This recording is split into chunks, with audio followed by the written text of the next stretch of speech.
Yeah. Okay. So yeah. So have you guys read like the synopsis I like posted or anything, or um like like the quick shot, or like the basics or anything? It's cool if you haven't. This isn't like Yeah. I homework watched time. that little video and I've been on the Yeah. website looking at stuff. Okay.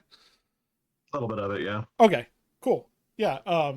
Yeah. The one they posted on Darrington Press was really good with Matt with Mercer going over everything better than I can and more eloquently. But I thought we'd do something similar. So yeah. So I assume, or I don't want to assume, but um, my background from playing, I've been playing tabletop role playing games for long time now. I guess I don't really want to keep track because I'll be old, but I played it when I first was like 13 or 14, and then just been in the hobby for that long, and then mostly Dungeons and Dragons, but a few other RPGs and stuff. But and I assume that's where everybody else is kind of coming from. Mostly is like Yeah, I've played a couple D&D. My first ever D&D game was like 2022. And then I played a couple campaigns with people from my old job. And then that's it. Gotcha. I play with Val. Hello. And do you guys just did you start in 5e or I started 5e. Okay. That's most people. What about David? Did you? Yeah, I've got a couple of games going on in 5e right now. Okay. But that's about the gist of it. Other than that, I've just played like minor games. Cool. Yeah, and yeah, that's awesome. Laura, what about you? I've been playing since like 2019, I think. Okay. With the same group, and we're on our third campaign. Yeah, that's awesome. Yeah. You and Roberto, who's not here, but he has a long-term campaign. I'm super jealous. Oh yeah. That's awesome. Yeah, our campaign went for like a while till I moved. Yeah, I had one that went for a little bit, but then well, my ex was a part of that group, so it kind of fell apart. So yeah. But yeah, so that's cool. You know, playing this isn't that. I just want to know what everybody's kind of like knowledge base is. So the reason I want to talk about that is because this game is it's more fiction. So it's more fiction first. 5e and D&D is what we call mechanics first, like TTRPG, right? You roll a dice to see what happens, and then you kind of narrate what the outcome, right? And it's, I rolled to pick, the lock. Oh, I failed. Okay, now it's somebody else's turn, right?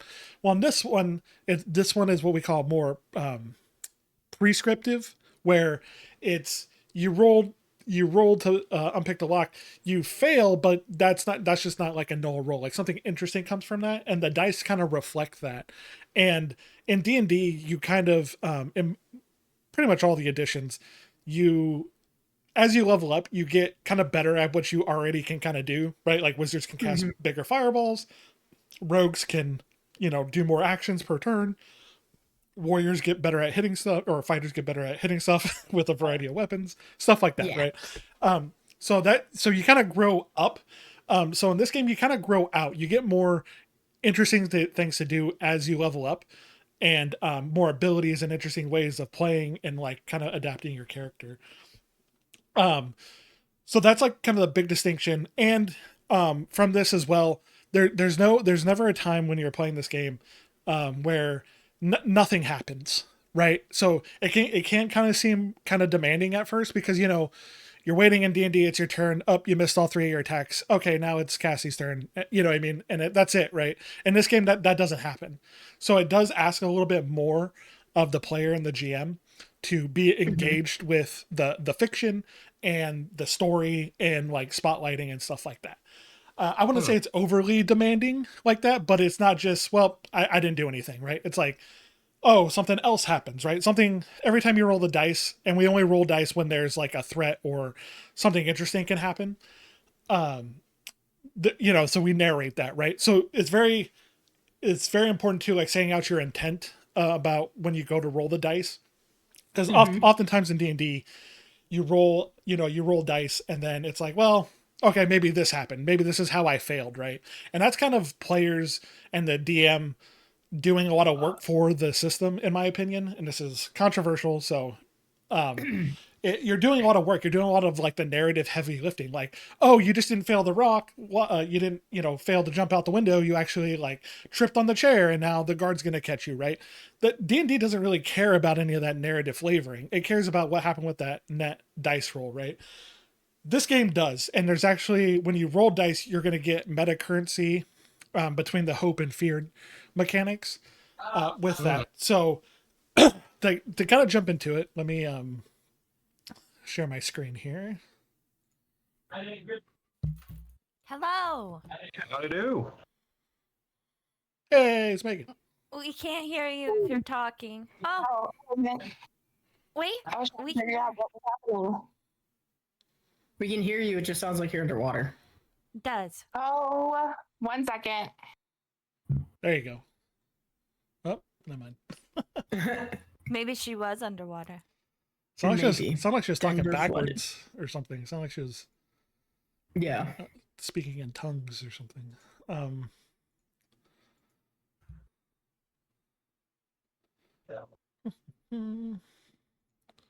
Coming back.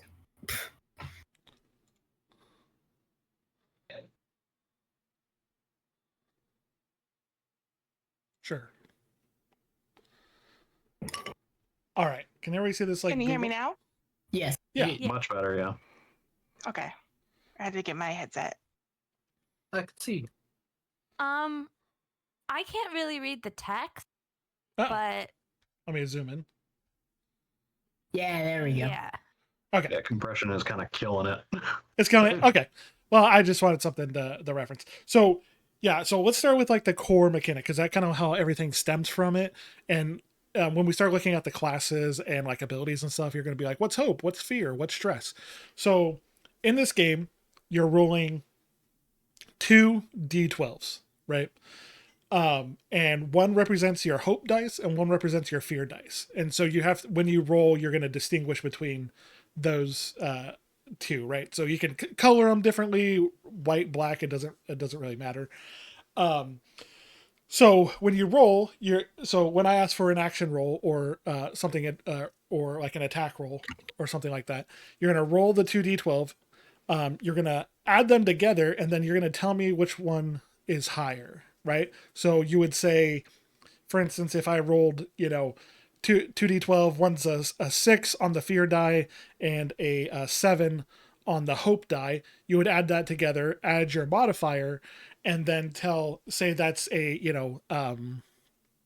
quick math for 13 with hope, right? So the reverse of that is true. So if it was a 7 on the fear die and a 6 on the hope die, you say, oh, it's a 13 with fear, right? And depending on that, different things can happen, right? So when you roll with hope, the players get the meta currency known as hope. So you can take a hope token, and you can track that in a variety of ways and do that. And that's what you're going to be spending to activate abilities and do stuff interesting, use your experiences and stuff like that. When you roll with kind of like the inspiration token thingies. kind of, yeah. D&D. Yeah, but you're going to be getting them like all the time, right? You're going to be rolling with hope, rolling with that. And there's different ways to earn hope and fear depending on like abilities and stuff like that. So my currency is called the fear. And with that, it allows me to do things depending on the scene. When I talk about a scene, I talk about like what's happening in the scenario. So say you're in a fight, it'll let me activate a monster's a cool ability like big attack, or it'll allow me to add more monsters to the scene, or I can make what's known as like a hard move and escalate the situation somehow, right? Depending on how brutal I want to be, right? Or how cruel. So there is a little bit of a trust there that I'm not just gonna screw you guys over, right? Where it's like, oh well, you just fall off a cliff and you die, right? Like that. I would never do that just because I had like 6 fear, right? So that's kind of like the ebb and flow of the game. And so if you see this example here, they say the player is attempting to leap across a bridge. The player rolls the duality die. I set a difficulty depending on the situation and factors So that kind of like the difficulty class in D&D. If I roll with hope, perhaps you get across faster or notice something in the environment that helps aid you. If you roll with fear, the bridge might crumble faster or might, completely crumble, and now you're isolated with the enemies across the bridge, right? So that's kind of how the mechanics work, right? And it's all fiction first. It's all about the story and the narrative. So when you play and when you roll, it's really advantageous and really stresses to be clear in the intent of what you're trying to do, and also narrate what your character is doing, right? Because you can do interesting stuff with it that adds to the scene or adds a interesting complication and stuff like that.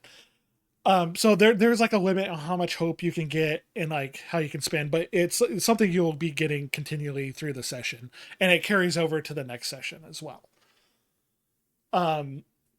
Any questions about that? So 2d12, fear and hope. That's like kind of like the main mechanic.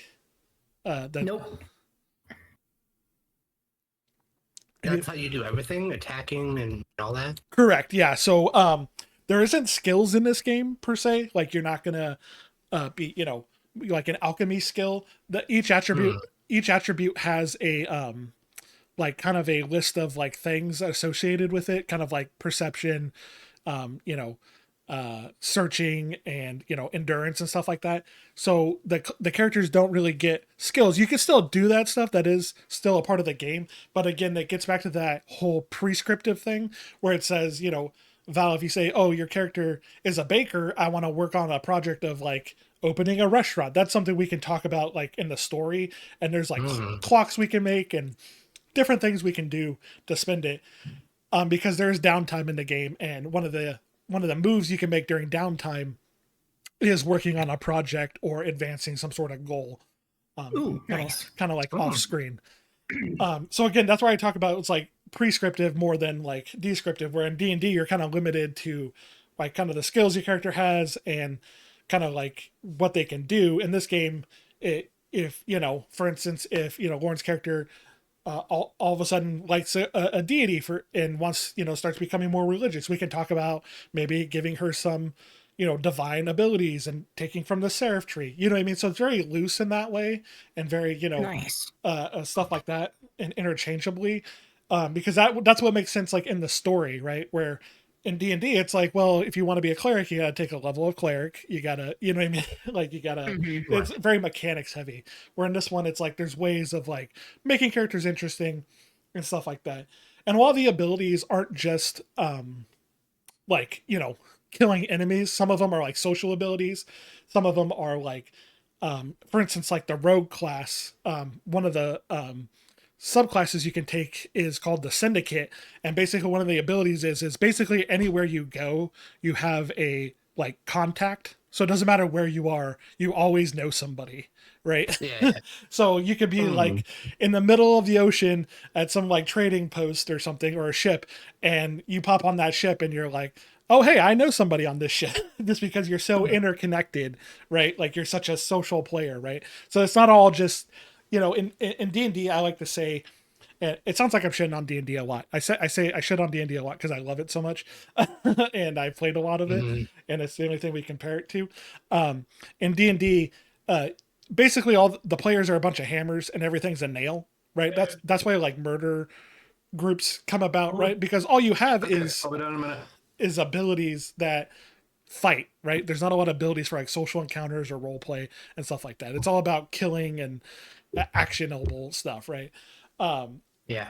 So this one, like I said, it's more story driven stuff like that, but there is still like very cool abilities, don't get me wrong. Like there's still like casting fireball or being a warrior and doing like a big like whirlwind spin and stuff like that.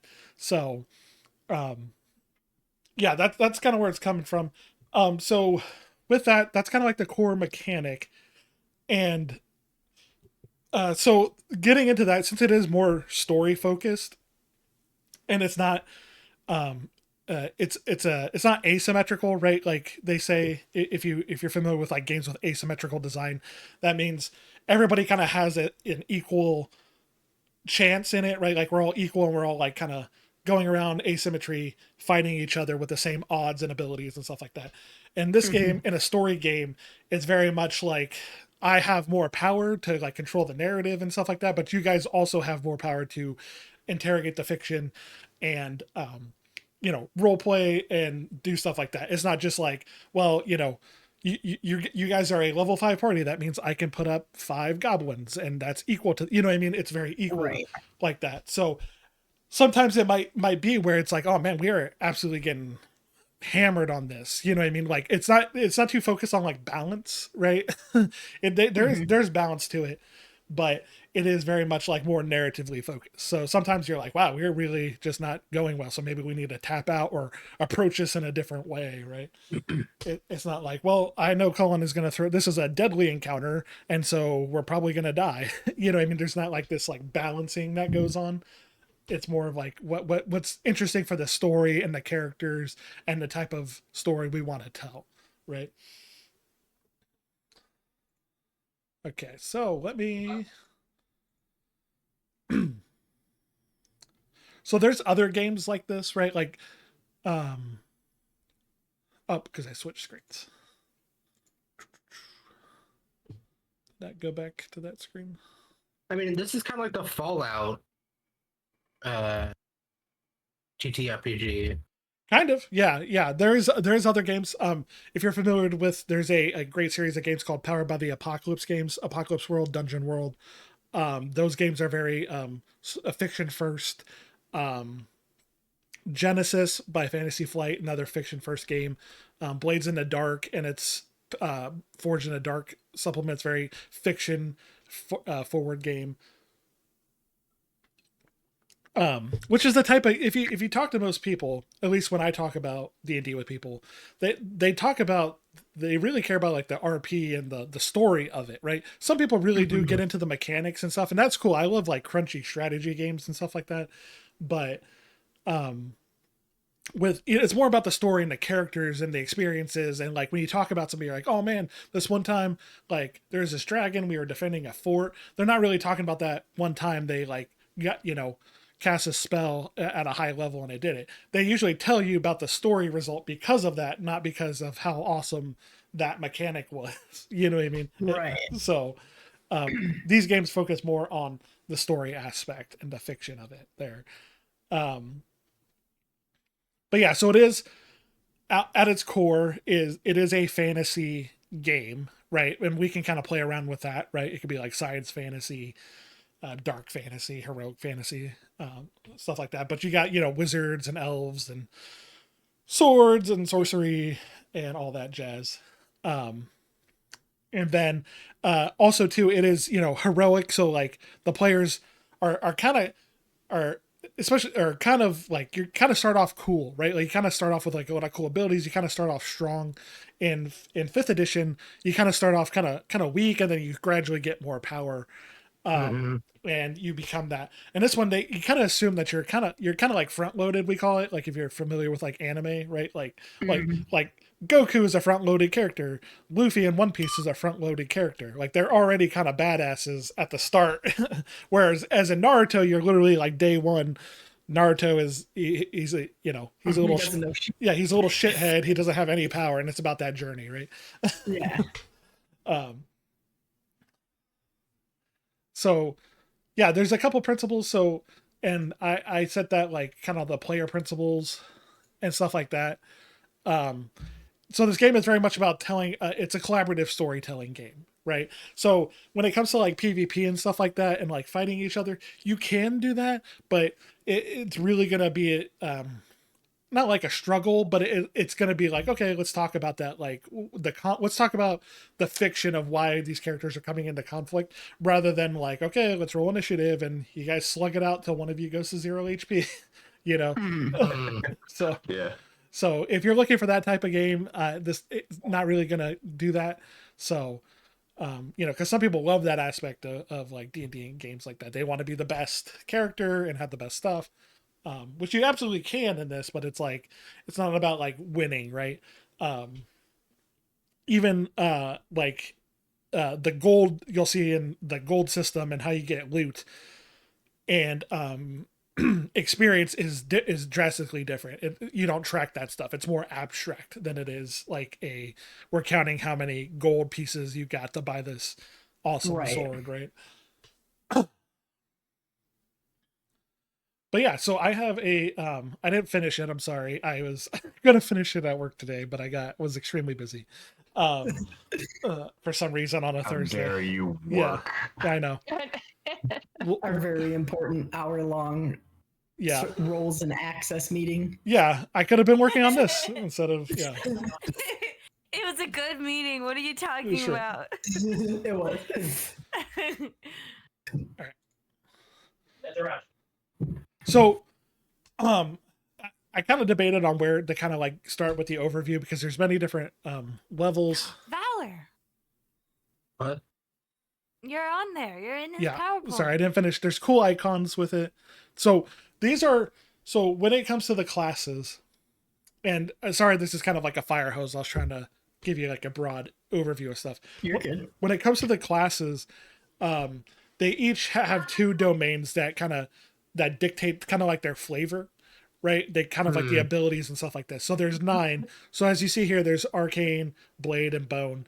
And if you kind of read these, you kind of get the sense of like, okay, like arcana, that's like, like a sorcerer, more of like a spellcaster, blade, probably like a warrior, stuff like that. So each of the classes have 2 of these mixed up in them. And I thought this was a kind of a good place to start instead of like showing you the classes and you guys being like, what does codex mean? What does grace mean? You kind of get a flavor for each of them, right? Do you have to choose between, like, so let's say like I'm looking at the Guardian thing right now and it says Valor and Blade. Does that mean I have to choose Valor or Blade, or like no, you get like both? Yeah, you get both. Oh, okay. So they're flavored. So yeah, that's a good example. So Valor and Blade, right? So Valor is all about protecting your allies and defense and discipline. And it's about kind of like buffing your ally, standing in the way. Yeah. And then Blade is more of like offensive. And this goes with bows as well and like ranged weapons. Right. So that's kind of like the thing. And then like Grace is like charisma. So like rogues and bards and stuff like that. I want Splendor. Yeah. So Splendor is like healing and stuff like that. So this was going to look way better if I had time to... finish it. But yeah, let's click. So for instance, you got the bard here, and this is kind of like a blurb from the rules. So at face value, it kind of looks like the traditional bard we're all kind of used to, right, from D&D. But you have 2. So you select your class, and then you have your domains, which all your abilities and powers will come from. And then you'll have a bard ability at first level that's like really cool, which are subject to change. And then you have a foundation, which is the subclasses, if you want to use the D&D term. So you could be a wordsmith or a troubadour. And the wordsmith is very much like the social player. You're very good at talking and navigating, either... Oh, does this not go? What the heck? Why does it keep doing that? Sorry. Can you guys see that? There we go. We can see the bard screen. Okay, sweet. Yeah, so the wordsmith, very much like, either deception, persuasion, you can be intimidation, right? And then troubadour, kind of like your classic bard, where you're using music or verse or dances to aid and bolster your allies and stuff like that, right? So if you could see this, the bard has grace and codex. And I love the art for this. It looks awesome. Yeah, the art looks really cool. But then, what happened? Stop streaming. Let me try this. Share your screen. Share this.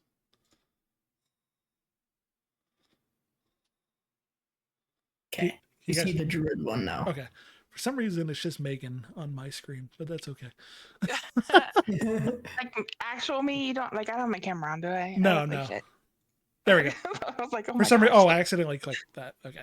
Sorry, I haven't used Discord a lot for big things like this. I've only been a follower in it. Yeah. So druid, so you don't have to pick the class. They can shapeshift obviously into animals. And then you kind of get 2 foundations from there as well. You get the Warden of Elements, kind of think of it like your Avatar, The Last Airbender. And then you got Warden of Renewal, who's all about, the cycle of life, using it to heal and, harm your opponents and enemies and stuff like that. And so they have Sage and Arcana as theirs. And then Guardian. I think this is what you're looking at, Bo, right? Yeah, like kind of like the barbarian tank style. Yeah. So it is very much like a tank. Very good at like jumping into the thick of it and taking a lot of blows, and like just swinging around. They actually fixed the Guardian in the alpha test. People figured out a way where like the Guardian could take no damage ever, so they had to like fix it. So so this is where we get the distinction where you have Stalwart or Vengeance. Stalwart is very much like you're blocking stuff, but Vengeance is like, oh, you hurt me, I'm gonna hurt you back, right? Yeah. And again, you can kind of flavor it just because it is that type of stuff. There is some like distinction to all the abilities and stuff like that. It's not as just like you're just gonna always do it. It's a lot more flavored and nuanced than that. I should have went over the ability. So how that works is at first level you get a certain amount of abilities from the 2 domains you have, right? And you kind of have they have them as cards, which is really nice when you play because you can reference them easily. And then as you level up, you add stuff. It's kind of like a loadout. Think of it like if you're familiar with like Call of Duty or something like that. You're kind of loading these cards into it to make like a build or a play style. So you can swap these out, right? So you can be like, oh, I'm not really feeling this. You can swap it out and change it when you level up. But and then at some point, eventually you get a limit on how many ability cards you have. But that doesn't mean that's all you'll ever get. You have a vault that in which it's kind of like, oh, right now I'm going to gear myself towards, I know we're going to be, for instance, like if Cassie's playing like a healer, I know we're going to be doing a lot of fighting, so I'm going to do a lot of healing abilities. But then, it turns out we decided to make a detour and now we're doing more social things. You can kind of swap those out during downtime. So you're not kind of like stuck. And then you can switch them out during combat as well, but there's a cost for it. You pay with stress, which is another mechanic I'm not really going to get into here, but there's way. So instead of, it's not just damage you take, there's also stress, and then that's kind of like what I can spend using my fear, where I'm like, the situation, I can't really do damage, I can't really make a threat, so you know what, I'm just going to make you stressed out, you know what I mean? Or like the situation is stressing you out. It makes more sense in like the context of it. It's not like you're just gonna, it's not like Darkest Dungeon, if you've ever played that, where you're just like constantly taking stress, but it's like, I'm picking on Cassie, but Cassie is, she's very nervous about the upcoming battle all night. So she spends all night like praying, and she fails her roll. So instead of that, I give her a couple level stress. So she's kind of stressed out in the morning, right? Yeah, that would stress me out. Yeah. If I failed my pray. Stuff like that, right? Like, again, it's up to me. So, and there's ways of like clearing stress. Some abilities clear your stress, and you can like take a potion to do that. So it's kind of, think of it kind of like your stamina, you know what I mean? You kind of have like your health and then like your stamina bar, right? And certain classes, I believe it's the sorcerer. And again, I'm learning this game as well, so I'm not an expert by any stretch of the imagination at this. The sorcerer, a lot of their abilities activate with stress because the magic is flowing through their body, right? You're not just like casting it like a wizard that's like remembering spells. You're usually using your essence to, command the elements and stuff like that. So a little bit of distinction that between the wizard and the sorcerer there. But yeah, so to get back to your question, I think, Bo, is, so these are always the domains that are for the class. And I would say for now, people have been like interchanging them. I've been reading on the Discord and like the Reddit. They're pretty interchangeable, but for now I would say let's just stick with what the class's domains come from until we play. And I'm sure people are going to come up with like custom characters. And I've already thought of like making like I'm like Cassie where I like a divine character, but like I want like a grace and splendor, so I'm like a secret, kind of like a sneaky cleric, or like a I call an avenger from 4E.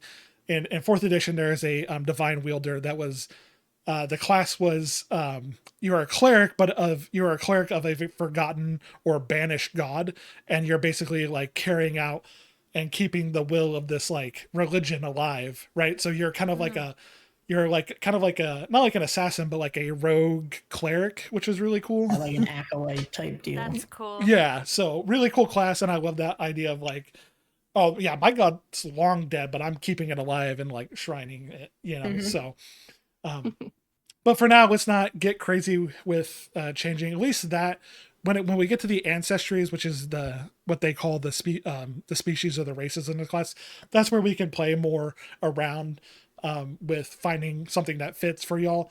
I think the base ones are pretty good, but there's some leeway where we can play around with that. And again, that kind of stems from like what type of game we want to play and type of like world and stuff like that. So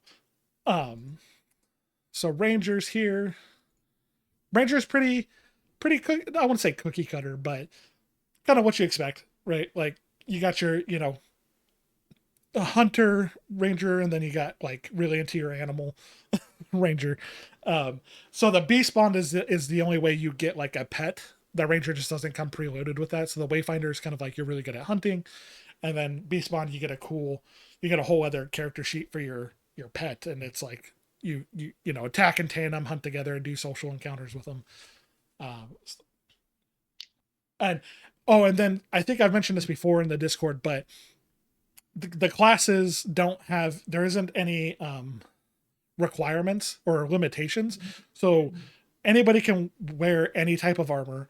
Anybody can use any type of weapon. So if you want to be a ranger in heavy armor with a greatsword, you can. If you want to be a wizard in plate mail, you can. Right? Like there's nothing stopping you from doing that at all. So I know I was reading one play. I know Matt Mercer, one of the designers of this game, he played a wizard with a greatsword, and he just was like running around with a greatsword, just casting spells and doing stuff. So don't. Nice. Again, I think that sounds bloody awesome. Yeah. Right. Yeah. So again, I think the problem, and it's kind of funny that like, I think people have a problem with the video games where they're like, I'm a fighter, all I can do is fight. It's like, that kind of like pigeonholes your character, right? Like you can use ranged weapons or use a wand or use a staff, right? Like there's nothing limiting you from that. So when you start thinking of characters, don't think so like, I'm a fighter, all I can ever do is use a sword, right? Or a warrior in this game. So Rogue is really cool. The Nightwalker is a really fan favorite class or foundation already, because the ability it gets allows you to move through shadow. Like you can move from shadow to shadow and attack people, which is really rad. Oh man, it's like a freaking shadow monk or whatever they're called. Yeah. But literally, like you can like appear. Be like, whoop, I disappear, and boop, I appear in a shadow. You know what I mean? Like it's really gets kind of crazy with it. And in the game I've played with my partner and her friends, one of them is a shadow Nightwalker rogue, and it's just like, yeah, man, they're just popping out of walls and like being sneaky and like climbing up castle walls with it, because anywhere a shadow is where they can travel, which is kind of insane. So and then the Syndicate is like that, very much like that social face type of character. Somebody everywhere you go, always have a contact, and never without friends. And so they get Midnight and Grace. The domains kind of focus upon that, like, saying, like fast friends, and like saying a quick whispered word that helps them, get people on your side, and, sneakily attacking people. But wait. Go ahead. Is there like a range on the shadow, the Nightwalker, like how far you can travel in shadow? There is, but it's pretty generous. Oh, okay. Yeah. All right. Again, I don't want to get into like the nitty gritty, but range, there is no there's no like hexes in this game. There's no squares. There's no like you only move 5 feet. It's all more abstract. There's like there's engaged, close, far, and very far. and you kind of move around the combat. That sounds kind of like, wait, how does that work? But it makes sense when you play it. So all the ranges are kind of based upon that, and you can move up to very far in the shadow. So that's like the limit of it. So basically, as far as you can see, if you can see a shadow, you can move. I'm just already thinking of how to break this game. Yeah, that's what I mean. Like, it's cool, right? Yeah, it sounds really broken, but it's really neat. Is this what I want? Yeah, I was thinking like this too. Yeah. Is this my healer? Yeah, this is like your cleric yes. paladin thing we were talking about. So anybody, I mean, so the druid can heal, right? Like the bard can heal. Again, the way combat works and the way mechanics work, it really doesn't. You don't need like a healer, like a white mage per se. It does help, right? But there's so many ways of mitigating damage and like recovering your damage that it kind of keeps the action flowing. But you definitely, this is like gracing. I think that's wrong. I don't think I did that right. No. I think that is wrong. Here. Oh no, I'm a failure. Yeah, it's supposed to be splendor and valor. Oh man. All right, guys, I'm going to bed. No. That's copy pasting. Yeah. So yeah, it's splendor and valor. You said. Yeah. Okay. Mhm. Yeah. Yeah. So splendor is very much like, divine ability, but it's not all that you get, like fairy fire, which if you're familiar with that spell, it's like a spell that. Yeah. So it's not just one thing, right? It's more broad than just like, I'm just gonna be healing all the time. You know what I mean? Is there like a sheet with all the abilities so that I could see which one has more healing based ones? Yeah. If you go to the site, you can go to the domains and they have it organized by domain and level, and you can see like what. Actually, I could probably go to it here. So the seraph is your cleric / paladin, right? How'd you get to that page? Yeah, I was that like, you're on? look, What's that? not Daggerheart.com. Oh no, so No, it's demiplane. So if you go to demiplane and then you go to the Daggerheart Nexus. Yep. Uh-huh. And then go to and then scroll down. You can scroll down, or I didn't even know you could scroll down. I click on the game compendium. Oh, I always click the drop down because if you click the drop down in game rules, it gives you the same thing where you can click like all the stuff. What's that? So what do I look at? Game rules at the top. If you No, Yes. for the abilities. Go to domains. Okay. And then can you guys see that, or is compression fucking it? I can see it. Okay. Yeah, so for instance, let's go to Splendor. Oh my god, Okay. just share my screen. Yeah, so at level 1 you get Bolt Beacon, which is Fairy Fire. With the serial number scratched off of it. So you roll a spellcast roll, and then divination. But see, you get healing hands, and then you get healing strike.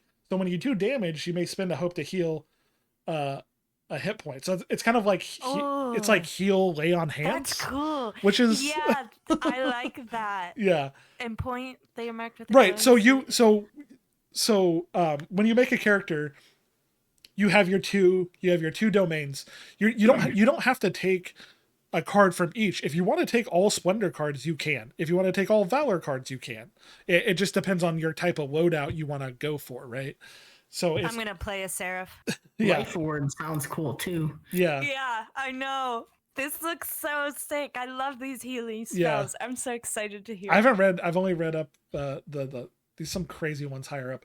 So if you notice here, it has a level. That means what the level the ability is. And then it has this little lightning bolt thing right here. That's the stress. That's the stress cost to kind of like quick play it. So if you're like, oh man, I got healing, but I really need Bolt Beacon. Be like, okay, Colin, I'm gonna pay a stress. I'm gonna load up Bolt Beacon. You know what I mean? And then you can hot swap that in during like a combat or something like that, right? And as the abilities get more powerful, you get higher stress, as you can see. I'm not signed in. Oh, see, I don't do anything but game on this computer, so I do it on my laptop. If you see my desk at work, so let me sign in. Sorry, don't show my password, everyone. Okay. I wrote it down. Yeah, he's in. He's got the servers. Yeah. Is this organized? Yeah. Okay. What? No. Oh my god. There you go. Why is it this level? I thought it was organized by level, but I guess not. No, it's not. Okay. But yeah, so 1, 3, stuff like that. It is if you download the manuscript, which is hard to find on here, and I can send you guys all that, the rules. Yeah. That'd be great. Yeah. Actually, I have the PDF. Hold on. Oh, how late are we going to chat tonight? Oh, I was just gonna do a basic kind of run through. I wasn't gonna add a time. Okay. So, if you have a hard out, that's fine. I just gotta work in the morning. I don't know about everybody else. Oh, me too. That's so funny. Oh wow, where do you work? Okay, let me just open the Seraph since that's the one we were referencing. Stop share. I said stop. What's gonna be my back?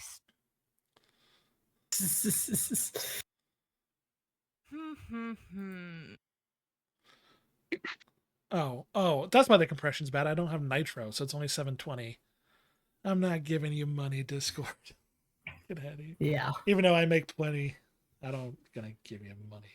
Okay. Okay. So yes, there's this huge disclaimer. This is all very subject to change. So if you have your heart set on something, it might change. Though it pretty much might. No, fuck off. Oh my god. I hate Adobe so much. Yeah. Adobe's the worst. If Amy was here, she would agree with me. Okay, so what's nice about the package is when we hand these out, it comes with everything you need. So it'll walk you through character creation, some names. This is the character sheet, which even set up for Surf. yeah. Oh yay! Yeah, so think of each class as kind of like what they call like a playbook. So when you play, I'll be like, here's your playbook, and it'll have everything you need for that class ever. Nice. Okay, yeah, that makes sense. Yeah. Can you send this to me? Yeah, for sure. It'll have the weapons, which we'll get into, because, God damn it. This is where this was. I was like, I know there's something that explains the rules in a nice guide. So that comes in the playtest, and there's like downtime. This is the ancestries. Okay. Yeah, so these are starting. So Seraph level 1, right? So you're Cassie, you're sitting down.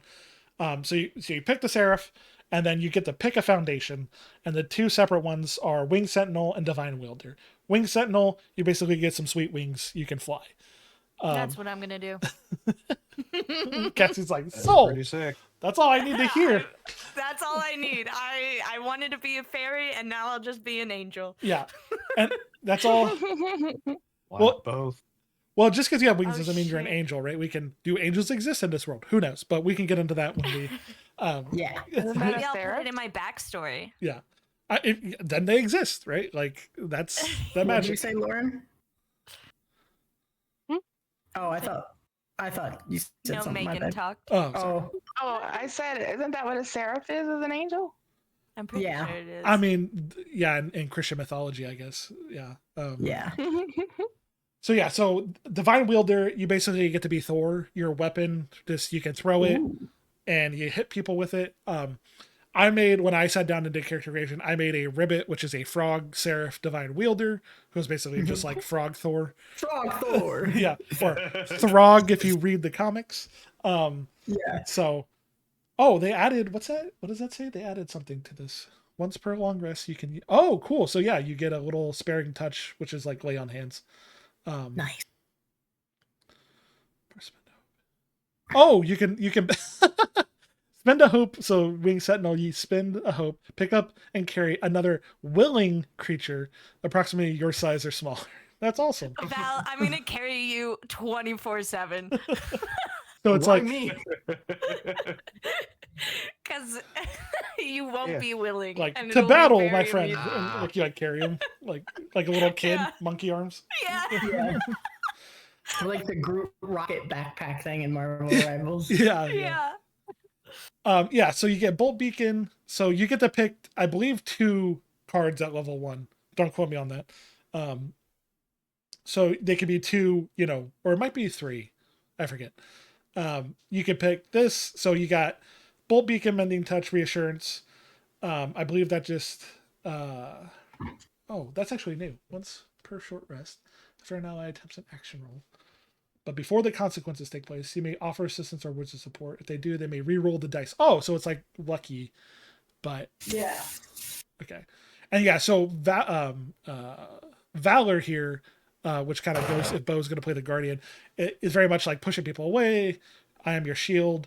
Very much the bare bones is like unarmored defense from 5e, where it's like if you don't wear armor, you're just a badass and can very agile. I like I am your shield because it's like if you're going to take damage, you can just be like, whoop, never mind. I'm going to step in. Yeah. Pretty cool. Yeah, and then Healing Hands, Final Words, Body Basher. I like that. Cool. Yeah.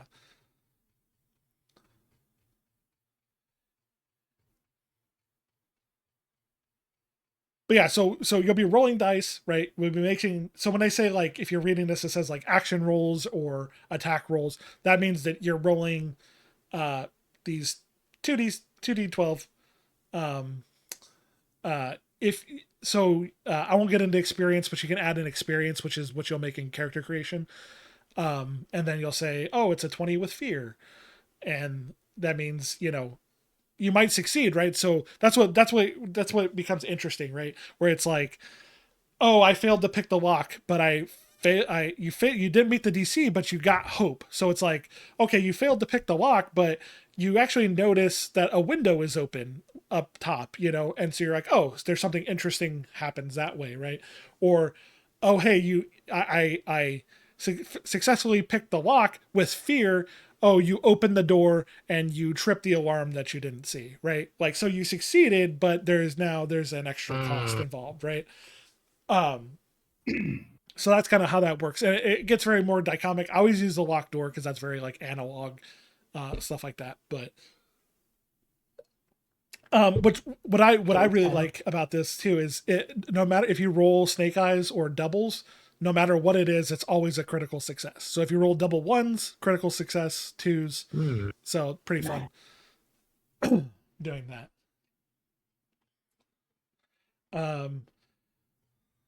Cool. That's kind of the basics. We can go back to the classes. Yeah. So this is really cool. If you see this, if you're playing in person, you can put this underneath your character sheet and it kind of gives you a guide on like, this means this means that, right? Like, because That's nice. if you ever looked at Like a character sheet, tips. yeah, exactly, David. Yeah. And if you ever looked at this, you're like, what the fuck does any of this mean? Yeah. I always sat there with like my beginner's guide D&D book to like look up stuff. Oh yeah. It's like, what? Like, what is a saving throw? I don't know. Yeah. Yeah, I don't want to get into this because that's like when we start getting into the nitty gritty, and like how damage works and stress and HP. But yeah, it walks you through all of this actually. So, Nice. And then if you join Demiplane as well and make an account, it's free. I think you get 10 free characters across all their systems. It will walk you through character creation as well, step by step. Okay, I'll sign up. Yeah, and Yeah, I'm over here. I just creating did my it. person. yeah, I'm signing them right now. the UI is a little bit clunky and the character sheet, but it is pretty nice to walk through all of it. So what else? Let me go back to my PowerPoint. Username is already taken. You said it's not. That did it to me too. I was gonna ask, is this so with that this is being run on Roll20 then? Yeah, I guess how are we gonna do the digital? Yeah, I don't know if they have it yet. on there. We can just roll it. Like, I trust you guys. If you guys have dice to do it, you know, that way. Yeah. Because you can also roll on like the website, like off your sheet that you make. Right. Right. Yeah. I don't know if I don't know if it's interesting because like Roll20 just bought Demiplane, and Roll20's just been buying up all the other VTT's virtual tabletop systems, Yep. so they're the only one. So I don't know if Critical Role and Darrington Press are going to come out with their own for Daggerheart, but they've been partnering with Demiplane to put out the rule set. So I'm not. Again, it's up in the air, right? I think they're just focusing on releasing the actual game first. But we could play. Yeah, we could play like Raw, right, where we're just like doing it old school. I'm fine with that. Like back in the day. Nice. So, but I'm sure Roll20 will have some sort of system where we can just load up a normal one for tokens and stuff like that. So, yeah. So if you guys are gonna make characters, you might have some question just to play around with it, not like permanently, because creating characters is a collaborative process in this game. There's some questions you can only answer if you have other players there to answer them for you about your character. And then we have to decide the world and stuff. You can definitely play around with it, but they'll get to the point where they're like, answer these questions and ask another player this, and you're gonna be like, what the fuck? Like, Yeah, I was. yeah. Can I just get up to that point and wait for us to have our character? Yeah, sure. creation? Yeah, Like, so- absolutely. Yeah. Okay. I'm not going to be like, oh, you can't play that. You have to make a totally new one, Cassie. Make a new Seraph right now. No, I don't want to. Because the part of the fun is like being like, oh, interesting. This is how I know your character. And then we can talk about the world and like how we, kind of like the state of it and be like, well, I'm from here and this and that. And so it kind of does a lot of the heavy lifting for us as like, so I'm not coming into this with like oh, I want to play this type of game or this type of world. Like I want to sit down with everybody and be like, okay, what are we thinking? Are we thinking like dark, heroic fantasy? Are we talking normal heroic? Is it more Adventure Time or more Lord of the Rings? Right. Right. You know what I mean? The Rings. That would be cool. God. I would love a happy medium of Adventure Time Yeah. and Lord of the Rings. Yeah. Right. Yeah. Or, post-apocalyptic, pre-apocalyptic, post-apocalyptic. I don't know. You know what I mean? Get wild with it. It's crazy. When I sat down with my home group with Lauren and her friends, they came up with a region, a couple cities, the main antagonists of the campaign, and I didn't do anything. They just are like, oh, what if the enemy are these guys? What if like they destroyed your village and you were a general in the army? And I'm like, this is awesome. I'm just taking notes. I don't have to do anything. Like A DM's dream. yeah, it's so cool how the characters, how character creation walks you through that, right? I think one of the questions, the Seraph has to ask is, what did, how did your god help you at your lowest moment? Which is like crazy, right? Like that's so cool that a character. Yeah, Guardian has some really good questions too. It's like, I was- who did you fail to save? Yeah, I was really confused with the questions. Like, I was like, what the don't know fuck? this shit. yeah. That's how you create your bonds between the characters, right? And like the shared history. Yeah, it's not just like, oh, how do we all know each other? You meet in a tavern, right? Like there's actually you come into it with some skin in the game, right?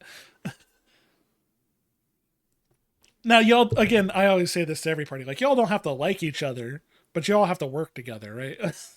So, We aren't coming here to fight each other on every end. Yeah, I would hope not, anyways. back it up. All right. Yeah, so then you got the sorcerer here. This is like your first, like, I would say true spellcaster, right? But again, if you want to use two axes, go for it, right? Like don't feel constrained by the overall perception of what a wizard or sorceress looks like, right?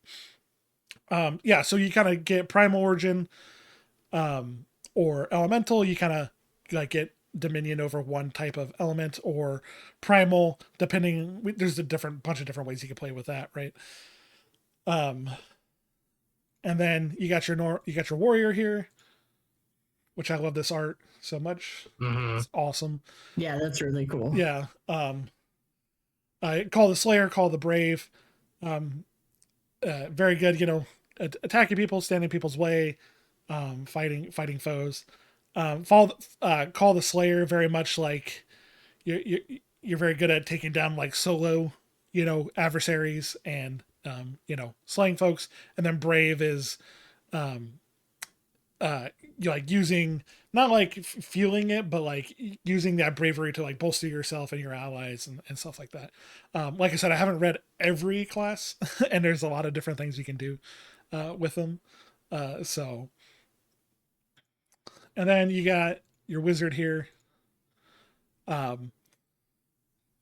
which is cool. The both of these foundations are actually really rad. So School of Knowledge and School of War. School of Knowledge basically allows you to have advantage on any like recall checks or lore checks. And like you're just really good at recalling knowledge. School of War, you're very much like a war wizard or come from a martial tradition of fighting.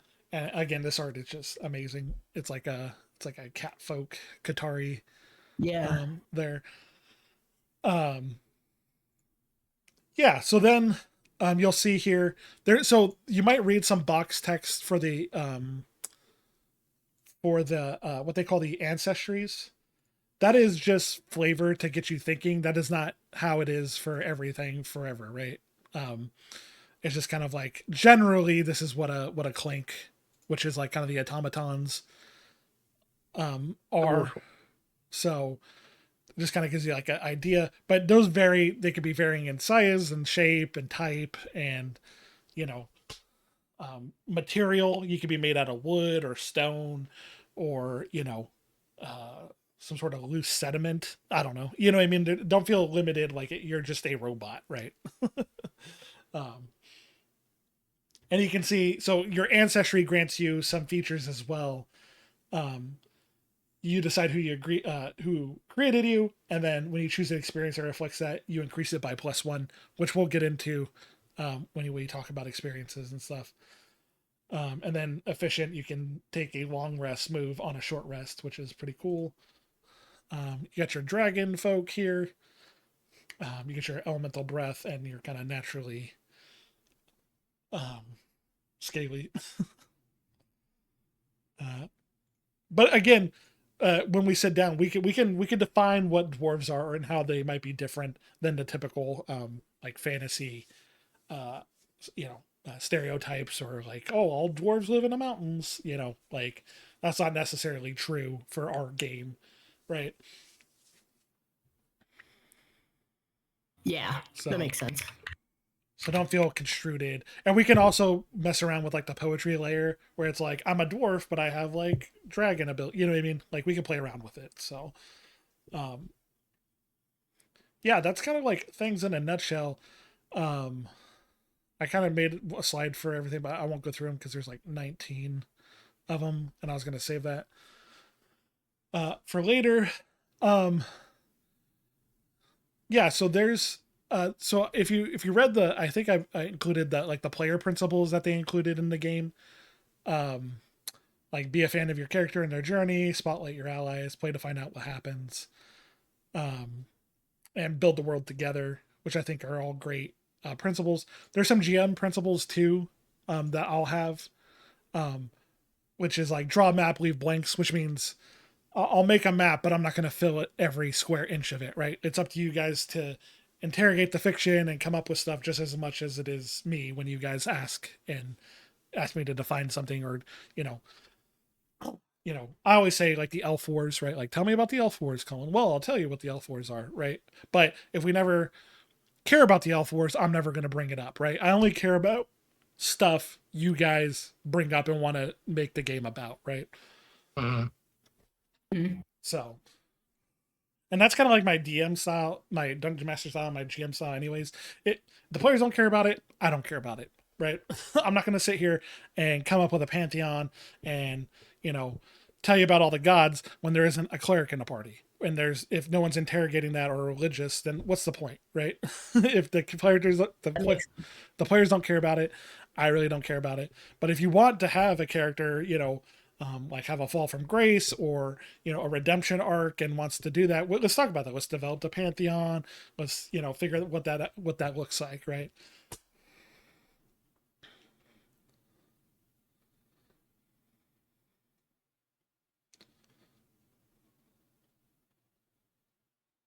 Still there? Yeah. I'm just Okay. It sounded like the sound cut out for a Oh second. no, sorry. Yeah. But yeah, any question? I know it's a lot. I just kind of want to touch on the stuff, but the main thing I want to talk about is like the core mechanic. The, you know, it's always story first, fiction first. It's something. It's always the fiction over the rules, right? It's always about what's the most fun and interesting thing to tell an interesting story over than a ruling. You know what I mean? I figured out what my character looks like. This was so easy. Yeah, it really does help you a lot. I really like it. Yeah, it's really great. I'm and excited. Yeah, once we sit down with everybody and kind of figure out what the party looks like, and if others want to join, we can talk about that. I know that's a lot, and that's just me kind of fire hosing some stuff. I'm very excited about it. I've played similar games like this in the past. I've run Dungeon World and Apocalypse World, and when I saw that Critical Role was doing this, I was like, "This is amazing!" But it's a good balance, I think, of fiction first, but also having cool like combat and having like, you know, tokens and miniatures if we want, and having sign up, you know, like a fun, it's tactical but light tactical. It's not you know, super like, well, I only can move 3 squares and stuff like that. You know, there is limits to that, but it's more like abstract, right? So I think it's a good like mix of that stuff. And from a, you know, a GM perspective and from running it, it's a little bit easier on me, and it's more fun to run and more light because I can kind of just, you know, throw stuff out there, you know, ask you guys what you think about stuff, and we kind of tell the story together, right?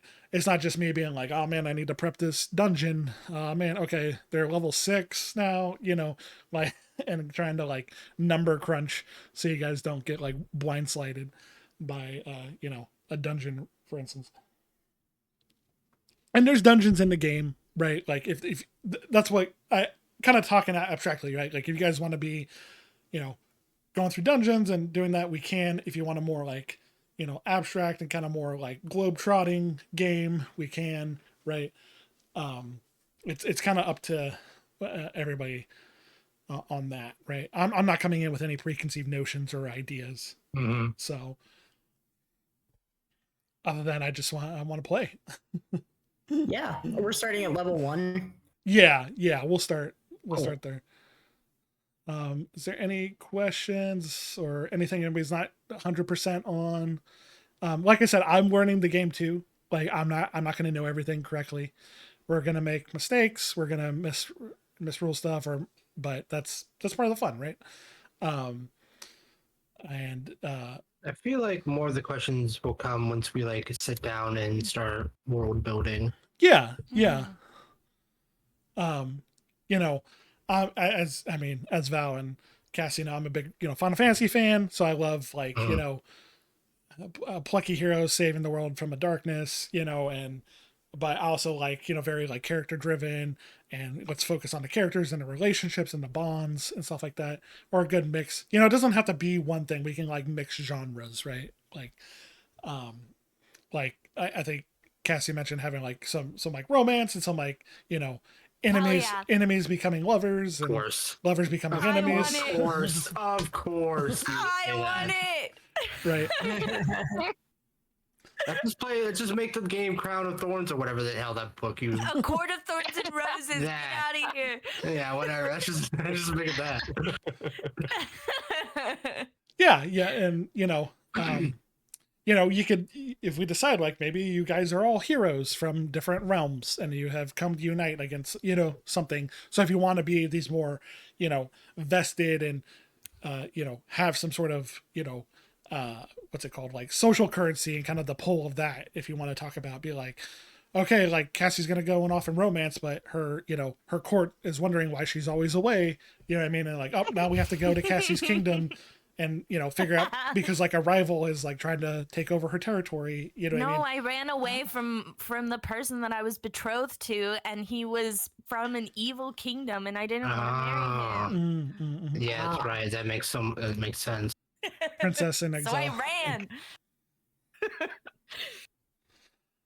Yeah, I love it.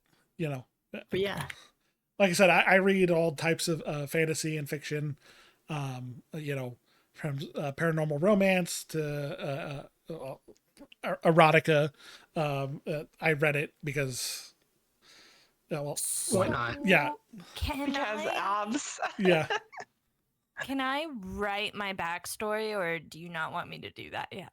Yeah, I mean, you can start thinking of like concepts and stuff, and we can like fit it in.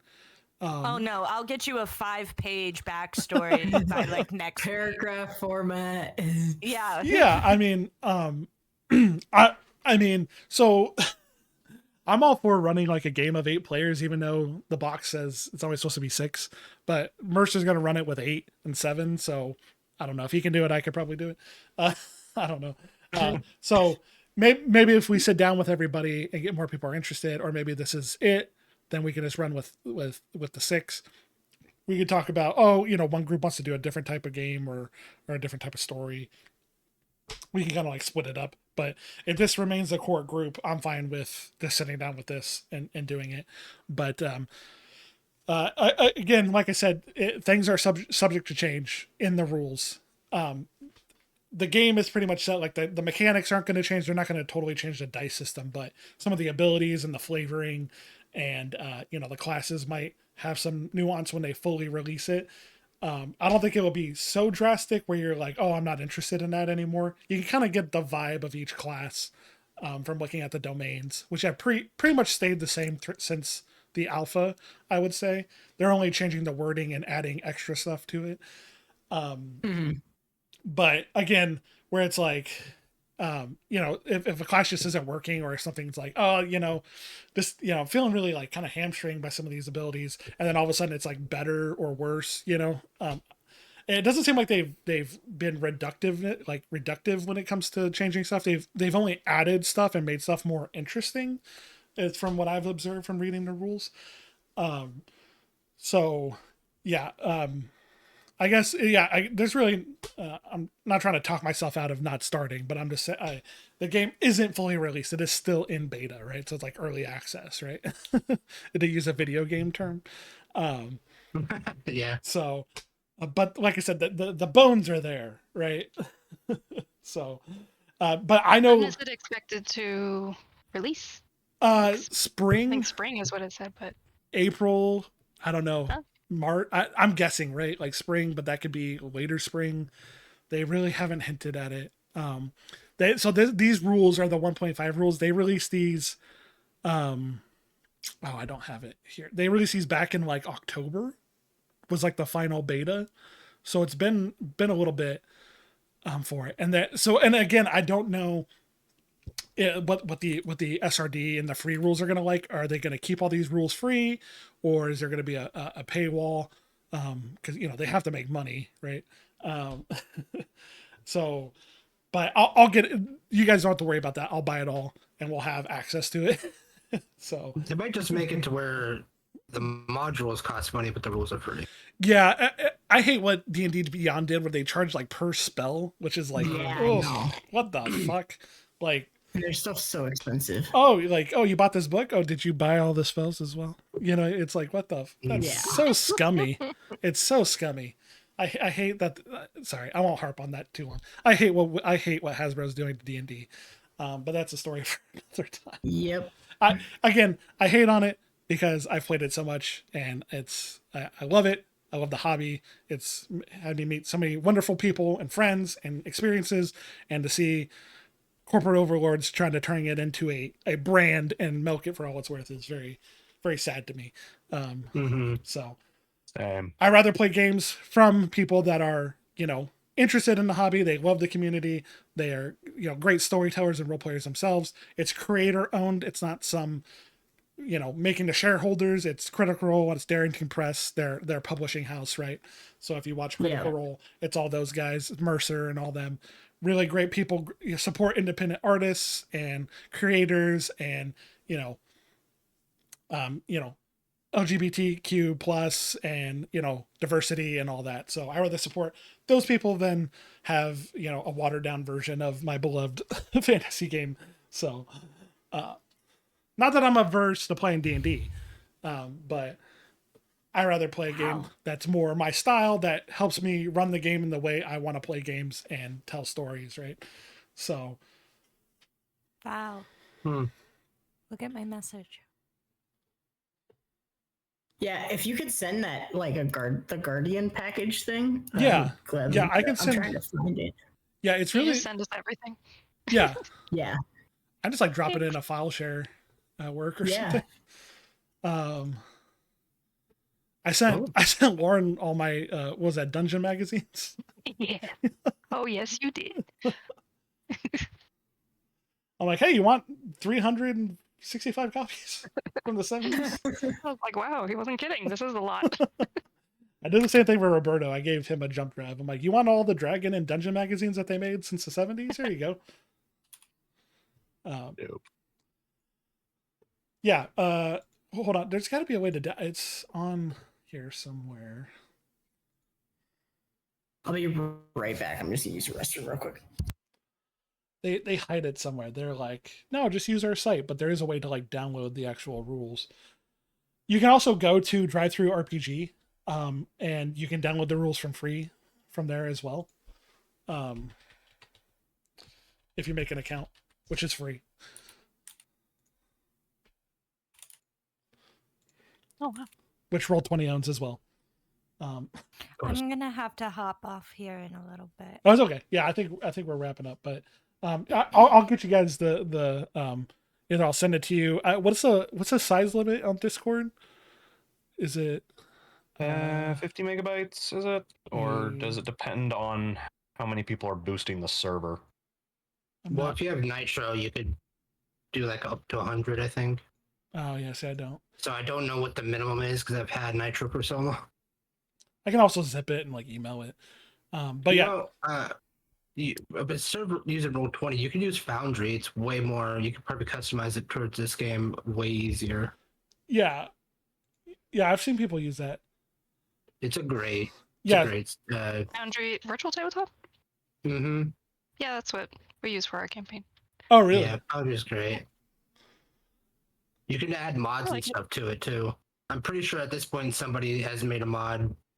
Oh yeah. Or I guess it's called a mod, whatever they call them on that. But you could tailor it to this, and I bet you the character sheets will work better there too. Yeah. Oh, interesting. They have the bundle I pre-ordered it through Darrington's site for the physical edition. Mm-hmm. So this is the demi plane. So I wonder if you get all. So I wonder if I buy it and then I create a campaign on Demiplane, I can just invite you guys. Probably kind of like how Roll D&D Beyond works. If somebody buys it, I'll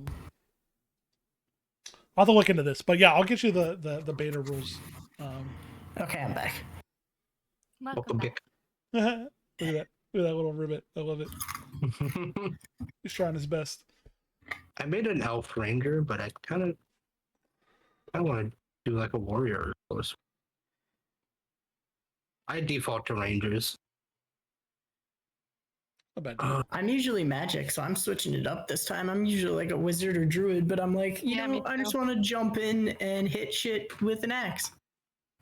Yeah, that's fair. You do both.